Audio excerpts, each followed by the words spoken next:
Hello, this is Frank Falvey with Frank Presents, and today we have a special guest whose background is Indian origin. Could you introduce yourself and a little about who you are? Yes, thank you, Frank, for having me here. And my name is KP Sompally. I'm an Indian American. I'm naturalized American citizen. I've been in and around Franklin from the past 18 years. I came to this country around 27 years ago. So you came as an adult. That's correct. Yeah. Where did you grow up and where were you educated? I educated, most of my education has been happened back in India. It's southern part of India. It's the city called Hyderabad. Did you play soccer or the big game in India is cricket still a big game? Well, that's as cricket goes way back to the history. Cricket is the heart and the street game in India, and most of the households are very much fans of cricket. If the cricket match is there, everybody stick to the TV, and there will be a lot of productivity goes down when the cricket match happens. So you came to America as an adult. That's correct. Were you married at the time? Yes, that's correct. And you have children? Yeah, actually, my children both has been born here. Uh-huh. One is in Quincy, the other one is in Milford, Massachusetts. Yeah. And both are Franklin graduated. Wonderful. And how did they enjoy the experience of going through Franklin High? Yes, they love it. They have friends all over Franklin. And whenever the holidays happen, they go to their Franklin High School. They spend some time over there as well. Well, we would like to talk about the culture of India. I'm not sure where to begin, but what if we begin with a great festival called Dua, a festival of lights? Yes. Yeah, I will talk about a little bit about that, and let me start over about this. What's India is all about? Like, India is a melting pot of cultures that has developed a unique identity. India is technologically a country with advanced technology and always prioritized peace over war. India has so many festivals. One of the festival of lights is Diwali. It happens in the month of October or November. It's where colorful lights will be brighten up across the globe. What is the origin of the Festival of Lights? In other words, does it come out of a religious significance, or is it something in one part of India that was started? Yes, the part of the festival comes from religious beliefs. It's like a war and win good over evil. That's what it's all about. That's why it's called Festival of Lights. The lights are brighten up the darkness of the evil. Oh. And I noticed that here in Franklin now, a couple of times during the summer, there are women that dance on the part of the 4th of July or part of a cultural festival. Particularly women are dancing on the common in front of the gazebo. Can you tell me what they're doing? And the costumes are just so spectacular. Yes, that's correct. India has been historically has been richness in the cultures, and they respect the women across the globe. During the festival, most of the women wear the colorful clothes, and the dance is the part of culture. That's how normally people see the dancing ladies during that time. So are there places in and around Franklin that teach that dancing? Yeah, well, there are a couple of people who are teaching those dances. However, there are many places teaching dances across our nation right now. It seems to be a growing phenomenon. That's correct. It's a growing community. Uh, like I'm a first generation American Indian. Right. And that beside Dual Festival, what are some of the other festivals or holy days? There are so many festivals. The significance of the festivals is always is a victory of the goodness over evil. The main festival is Diwali. The second one followed by Dasara. It's called Dasara. Dasara, Dasara. And when is that? That is another festival, which goes with by praying the goddess Lakshmi. The you were telling me India is basically a lot of Hindu, basically a Hindu nation, but it has a wide acceptance of other religious components within India. That's a great question, Frank. India has a population of 1.43 billion population, like is the most populous country as per the latest census report. 500 million people voted in the recent election, and most of the Indian origin people celebrates all the festivals, starting with Indian festival obviously, and followed by Jewish festival, along with the Christmas as well. The 80% of the Indian population in India are Hindus. Rest of the percentage goes by Muslims, followed by Christian people. However, in India, rich in diversity, like we have around 40,000 mosques across India and 35,000 churches across India. So what I mean tell you is rich in diversity, is always promote the diversity as their core value. Can you tell me about the Hindu religion? You mentioned about good and evil. Is a lot of the Hindu religion around that, or is it around personal way of living? The lifestyle of the Hindus is not like very typical. It's so simple, and they are always peacemakers. India has never invaded or went to the war with any country as far as the history goes from the back around 10,000 years ago. India is a leader in tiger conservation efforts. India is a leader in producing mangoes, coconuts, and spices across the globe. Spices. Mentioning food, what is Indian food basically like? Like what is a normal menu that you might have during the week? Yes, it's a very long story. I'll make it a long story short. We normally make most of the dishes made by spices, rice, along with the typical spices. It's called like typical spices. What kind of spices? For instance, like elachi, like some kind of stuff. I believe there is an Indian restaurant in Franklin, isn't there? Yes, that's right. Franklin has 2 Indian restaurants, I think.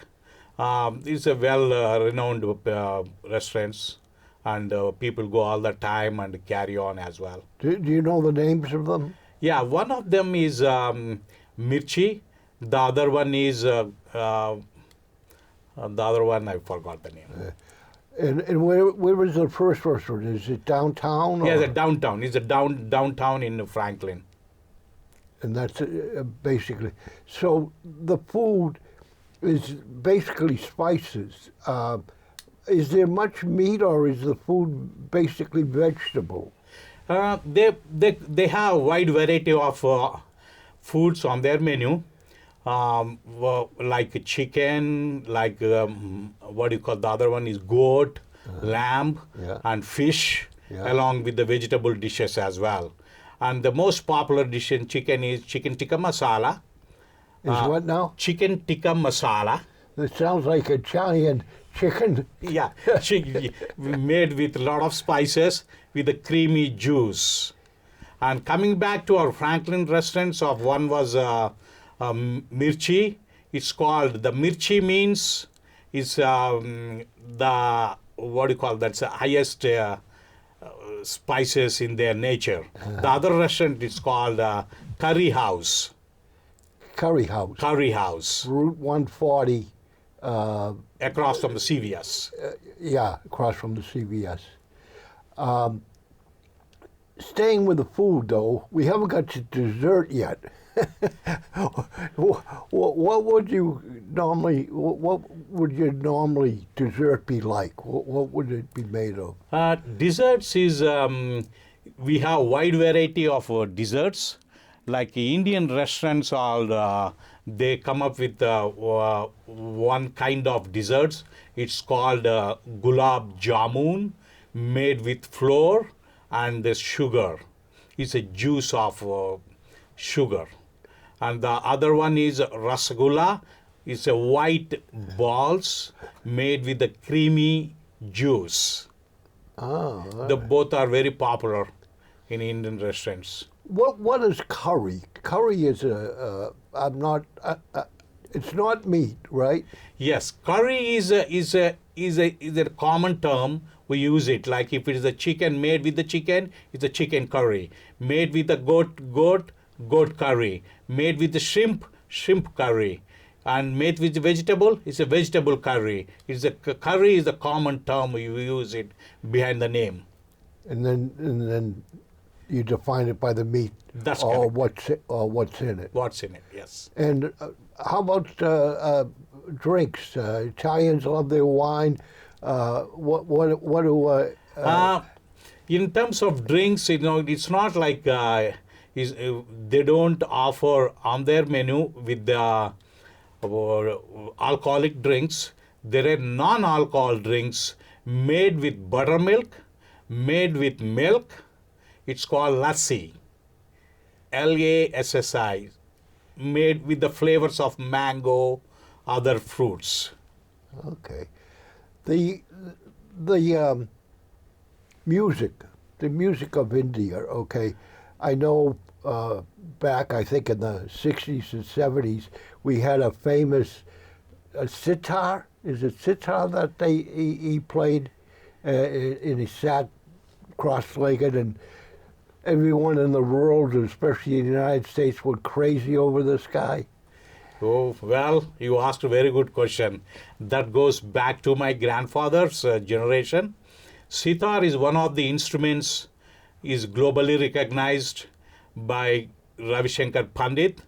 Like he used to play hours and hours. He entertained so many people across the globe. It's a well recognized instrument. When we're talking about the instruments, it goes back to the entertainment.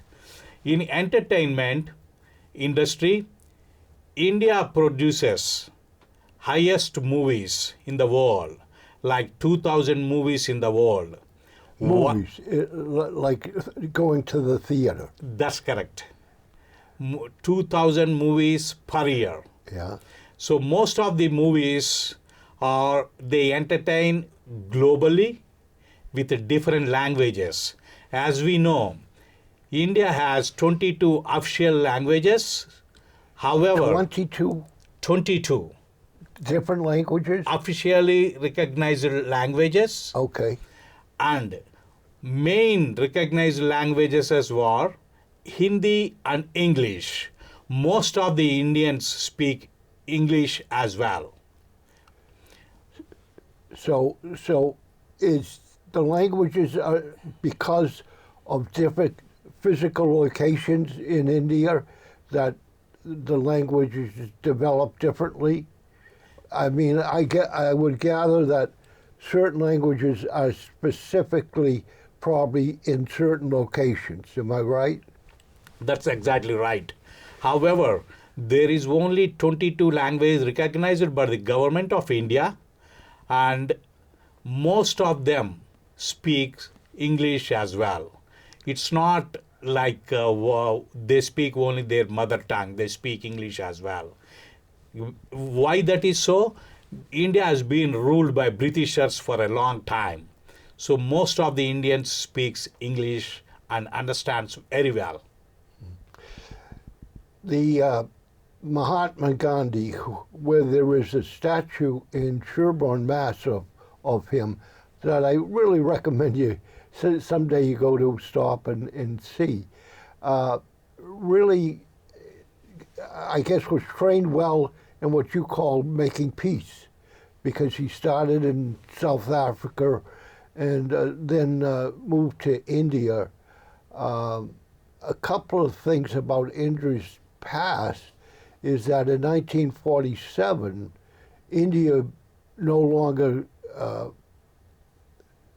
47, no, after 1947, India became a country and basically was Hindu. And a lot of the Muslims went north and they became a country called Pakistan. So that peace that you were talking about, I kind of relate that in a sense that India has a great tradition of meditation. Yes. Coming out of the Hindu religion. Is meditation practiced quite a bit in India? Yes, that's correct. See, coming back to the Gandhi, Gandhi is a global icon for the peace. Like he's been graduated out of South Africa, he went back to India and fought for the nation in a peaceful manner. India has independent on August 15, 1947. There the Britishers gave the independence to India, is been ruled since then by the Indian people. India has so many cultures, is nothing but diversified in different level of their lifestyle. For instance, minority religions, India has a Muslims, Christians, Jewish, and followed by many. India is the home for Buddhism, Jainism, Sikhism. So in every manner of their lifestyle, diversity is their part of their lifestyle. Coming back to the Mahatma Gandhi known as a father of the Indian nation. And Martin Luther King, whose birthday is coming up, mentioned and clearly acknowledges the influence of Mahatma Gandhi on his peace movement and non-violent approach to life. That's correct. As I said, India always peacemaking. It never invaded any other country. However, Mahatma Gandhi was one human which developed the peace among Indians and in the part of their culture. I'd like to go back to the music of India. Besides, did your grandfather play the sitar? My grandfather he came from a farming family. However, my grandmother used to play sitar. Oh. Like, the breadwinner is my grandfather, so he don't have much time to go with that. So what is the music like beside the sitar? Is like, I don't know, a guitar with many other strings in a bowl. It's like a bowl, and it's like a bass player as long as the neck is. Yes, yes. But that's called veena. There are so many instruments in part of the Indian culture. Yeah, can you tell me somewhat about them? Yes, one of them is called veena, Veena, veena, like viola kind of stuff, viola, violin, all those, which has been developed in different form of musical instruments. The most popular among Indian instruments were like drums, like a small. It's called tabla. It's like a small drums, and A small drum. small drum. They play with the hand, with both the hands. With the hand. With the hand. With the fingers. That's correct. With the fingers, with the palm as well. It's called tabla. Tabla. Tabla. So it's a part of their Indian culture as well. Wow, wow, that is great. Well, we've hit music, we've hit dance, education. What is present day education like in India? It's a great question about education, Frank. Um, Education is a part of Indian culture, whereas most of the Indians being encouraged to go to the school and graduated from the school and live on their education. It's like a vehicle. Vehicle is nothing but education. They treat education as a vehicle. When we go to the outside, we need a car. We need something else to go by, right? So in the same manner, they developed and adapted education in the part of their culture. So most of the Indians are educated and came from educated families or farming families. My next question about education is how do the children and the young people progress up the scale in education? In other words, I have an impression that you only advance as well as you can do and as well as high as you can score, so that there is a filtering out those that might not have the ability to go on. Am I right or wrong? Part of the question is right. The other part comes like this: like most of the kids encouraged to study. As I said, it's a part of the Indian culture and education background families, and they are prone towards books along with their sports. So they're prone to Study books. study books. Study books. How do you in India reach a level of what in the United States would be considered a college education? It's a very good education. Like education, since education is part of the culture, wherever the good schools are there, Indian Americans are attracted to the good schools. Like it's a part of their culture, it's a part of their lifestyle, it's a part of their life as well. However, if the student is low underperform students, they will encourage to get up to the level by make them to study more and more. Are there trade avenues? Are there avenues for those students that might not have the academic skills but might prosper in a trade skill? Are there trade schools? And That's correct. That's correct. They encourage to divert their education as well. India, you have said, is a peace nation and never invaded anyone. What is their military, present-day military like, and what does it do? It's a very good question you asked me. That is most of the people are not aware of this. India is the #1 global buyer of arms from the United States of America. Bearer of arms. Arms, like all weapons they buy from United States of America. So they're very well armed. That's correct. you were pointing out that India is bound by water and by mountains. Yes, Do they have a navy? they do have a navy. India has been geographically, India has been blessed with the three sides of the water. The other side is Himalayas, where you call it Mount Everest. And they have a navy, they have a very good air force, they have very good civilian responsibility as well.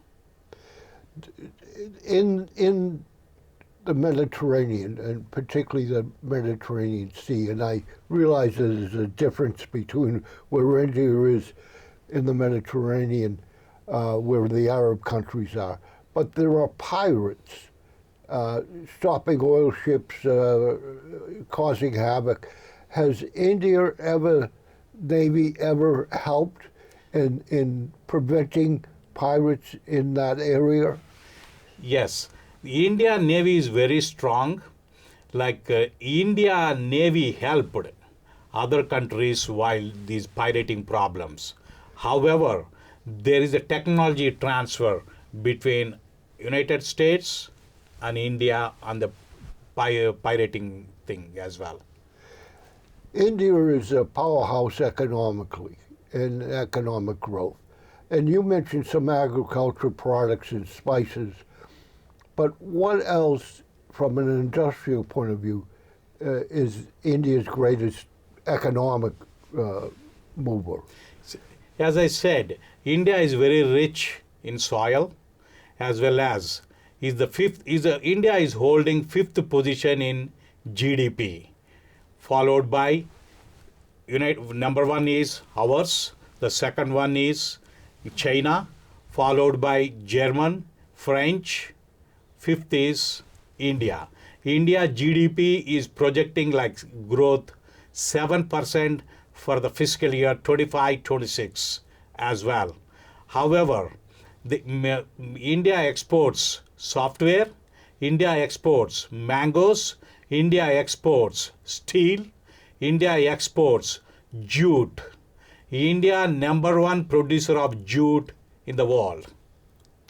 Jute is a cloth, more of a rough cloth than cotton or something like that. Jute is there is various products comes from the jute, like jute bags, jute night attire. So many things we can go along with the jute. The main purpose of the jute is they use it for the shipments. They use it for storage, that kind of stuff. That kind of stuff. Where does India stand in, and I'm not sure how to phrase the question, No problem. but there's a lot of emphasis on love and evil, I'm taking it, within the culture. Where is love winning and where is evil winning, either in India or as you see it in the world? You ask a very good question. It's a very complex question. The thing is, like, since India is a part of their culture, like developing the peace among the society, among the countries, like they always encourage like a peacemaking. If, for instance, like when two people are fighting each other, the Indian Americans are prone to make a peace between them. It's not something they will club with those two people and start over. They're always peace lovers. All right. Now let's handle the evil side. What's happening either in India or the world that is evil, and evil is winning over love? Evil, evil, we can say it's a bad. Is always there is always opposite sides of the good, right? So obviously there is a evil in terms of destructing the properties, destructing their growth. Obviously it's called like evil. It's very hard to elaborate the evil side of it. However, any person or any system distract the growth is called evil. In India, right, you have such a large population, right, huge, right. There has to be a tremendous amount of poverty, even though you're growing as a country economically. Your things are coming up. I'm sure education and many other things are helping the country prosper. But what would my expectation be of the people in poverty, the people that basically are just barely making it?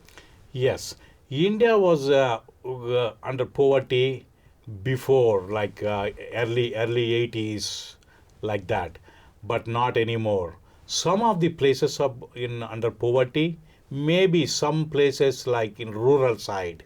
Most of the cities, town, municipalities are rich in their manner. However, there are some rural areas comes under poverty, and the government is funding those poorer areas to make them accessible to daily necessities. Does India have taxes? Whoa, taxes comes everywhere. It's a very good question. Taxes everywhere, including if you drink a tea or coffee, they hit you with GST. They hit you with what? With GST, it's called sales tax. Everything is taxable in India as of now. What percent? Like different state, different percent. One state is like 6%, some other states 9%. However, the tax is mandatory right now. And business profits, companies that make money, are they taxed on the profit? Yes, most of the businesses comes under the same category. They all taxes. Whoever makes the profit, they all tax it.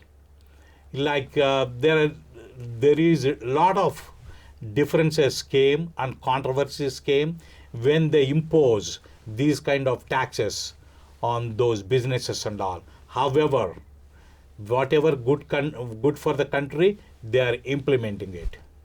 Well, if I was in India, obviously going to the movies where you produce 2,000 a year would be one big thing.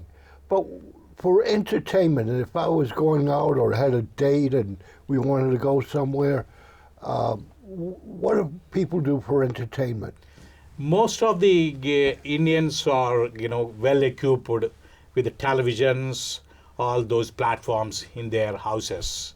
They entertain themselves at the houses with like OTT platform, along with the movie theaters, like big theaters. It's like 6,000 square foot theaters. Most of the theaters are. However, since the well advanced country, all theaters well equipped with the latest technology. Yeah. So they're prone to watch the good movie in the theater instead of sitting at home. Yeah. That's how. Yeah.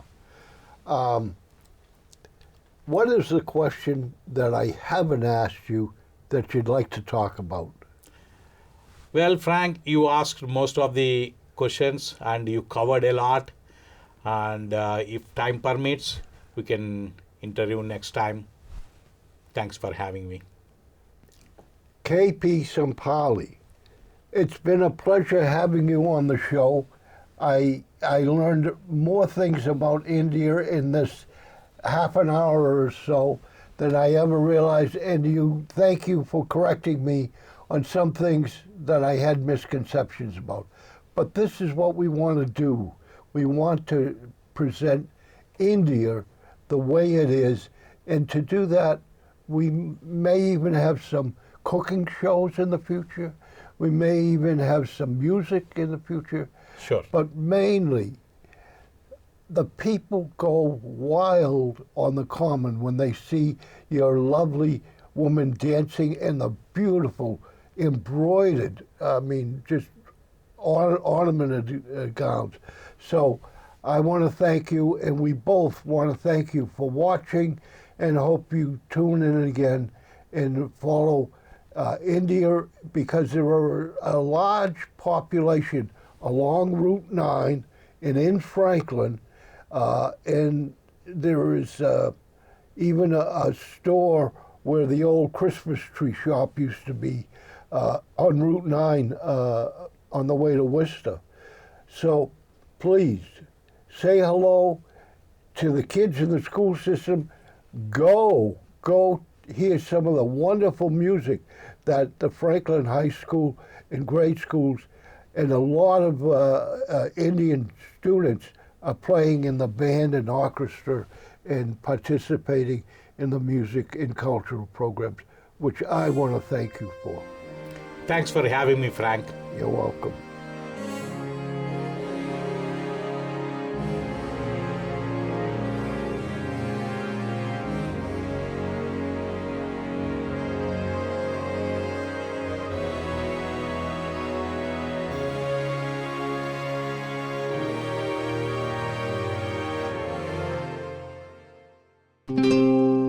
This program was made possible by your Franklin friends and neighbors, good folks just like you. Thanks for supporting Franklin TV. And thanks for watching.